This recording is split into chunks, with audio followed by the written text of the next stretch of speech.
Alright, guys, Mike Russell here, Naked Nutrition Network, day 2 of the video blog. Playing around with the camera angle, so you can let me know if this works a little bit better. It was Emily suggested, my wife, that we do something that so you weren't looking at the back of my head, and it was more sideways, like we're riding along together.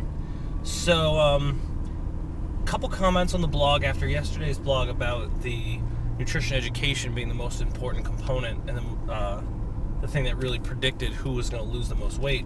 And one of the things people were asking was it about, was this the social support factor? And I think that this probably had a good deal to do with it, because if I remember correctly from the study, the participants always went to the same nutrition education classes, so same teacher, same group, so they were able to build a camaraderie there.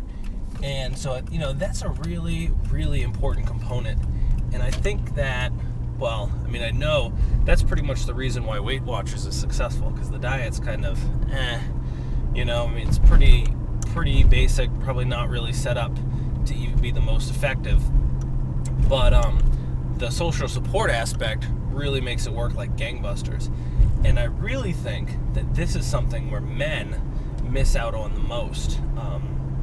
Online, there are a lot of online support forums and things like that, and I think women take more advantage of that. If you think the typical Weight Watchers client would be a woman, women take more advantage of the social support networks than men do, and I think that's a really big mistake that men make.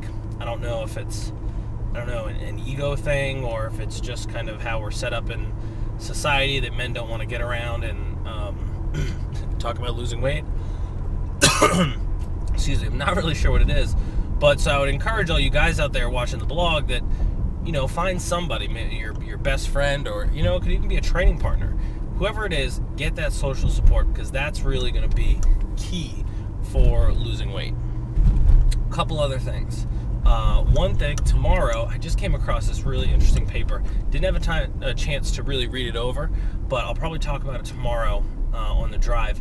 Basically, what it was showing was that people who take multivitamins, that it seems to have an anti-aging effect.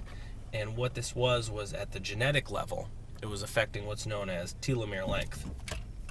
So I'll talk a little bit more about that tomorrow. I'm sure that we could get some big radical claims out of multivitamins, prevent aging. But I'll give you guys the scoop on that tomorrow.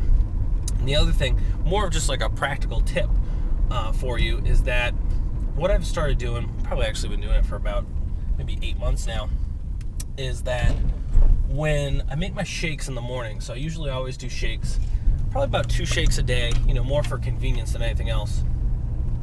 But what I do when I do the shakes is I've added powdered green tea to the shakes, just for an added punch of antioxidants and phytonutrients. So I talk a lot about green tea, a big fan of green tea. And what you can do is, if you just go down to your local Asian market, and you can get powdered green tea. And so I don't think it actually tastes very good, like if you mix it in water and drink it. But if you add it to your shake, just a teaspoon. So what I'll usually do is I'll do a teaspoon of superfoods or Greens Plus or something like that, and then a teaspoon of powdered green tea, just to give you the little added health punch and benefit. All right, so check that out. Add that to your shakes. Find a support system, especially you guys out there. And tomorrow I'll come back and talk a little bit more about the anti-aging effects of multivitamins. Okay, have a great day, you guys.